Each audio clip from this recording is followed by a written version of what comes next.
Pourquoi Asta n'utilise pas toutes les capacités de l'épée Zenda, contrairement à Lich? Bien avant sa rencontre avec Lich dans le repère des elfes, Asta utilisait principalement Zenda pour annuler les sorts magiques. Pourtant, lorsque Lich entre en scène, il nous dévoile le potentiel de cette lame, à savoir absorption de la magie, renvoi des sorts, projection des lames d'énergie et distribution de sa propre force magique. De toutes ces capacités, Asta n'a réussi qu'à maîtriser, après un entraînement acharné, la projection des lames d'énergie et plus tard dans le manga, attention spoiler, la capacité de distribuer son pouvoir à ses alliés. Mais pourquoi se limite-t-il à ces deux fonctions? Pourquoi ne peut-il pas lui aussi absorber les attaques magiques ou fusionner le pouvoir de ses camarades pour façonner des attaques surpuissantes? L'argument classique consiste à dire qu'Asta ne possède pas de magie et que son anti-magie empêcherait toute absorption. Cependant, cette explication n'est pas totalement convaincante. On a vu à deux reprises Asta utiliser involontairement la magie de Noël dans le donjon, puis celle de gauche lors du combat contre l'œil maléfique du crépuscule. Deux possibilités s'offrent alors à nous. Soit Asta est techniquement capable d'utiliser toutes les facultés de Zenda, mais ne maîtrise pas encore le processus. Soit l'auteur préfère ne pas développer cet aspect de peur de rendre Asta beaucoup trop puissant pour son propre univers.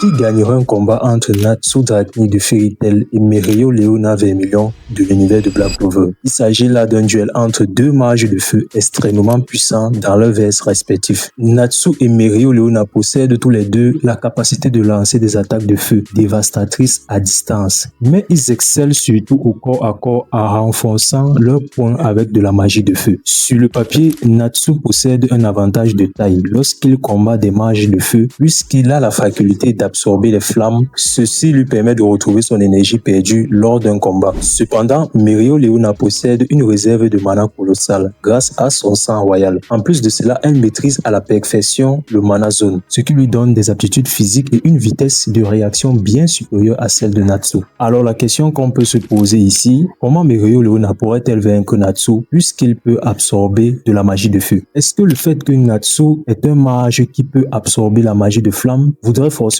dire qu'il ne pourrait pas perdre contre un mage de feu extrêmement puissant? Dites-moi ce que vous en pensez en commentaire. Mereoleona Vermilion est un monstre de puissance, ça c'est indéniable. Mais pourquoi y a-t-il encore des gens qui pensent qu'elle se bat sans utiliser son grimoire? Sérieusement les gars, à un moment donné, il faut avoir le sens de l'observation. L'épisode 91 est mon épisode de référence. On le voit clairement et à plusieurs reprises. Il suffit de mettre pause sur la vidéo pour ceux qui n'arrivent pas à le voir. Eh bien, je sais c'est quoi votre problème. Vous êtes tellement à fond dans l'action et les combats que vous oubliez des détails super importants pour comprendre comment fonctionne cet univers. Elle n'est ni Lich, ni un démon de haut rang comme Zagred. Malgré toute sa force, Mereoleona reste une humaine. Et dans Black Clover, c'est factuel. Pour lancer des sorts de haut niveau, un mage humain a besoin de son grimoire. Alors pourquoi on ne le voit pas tout le temps? C'est simple et c'est souvent le cas dans l'animation. Dessiner les grimoires de chaque mage pendant des scènes de combat ultra intenses, surtout au corps à corps, c'est fatigant et ça peut alourdir le rendu visuel. C'est pour cela que vous avez comme l'impression qu'il n'est pas là et qu'elle ne l'utilise pas alors qu'elle l'utilise réellement. Et elle n'est pas la seule car à plusieurs combats dans Black Clover, notamment ceux qui sont frontaux, l'absence de grimoire se fait généralement ressentir.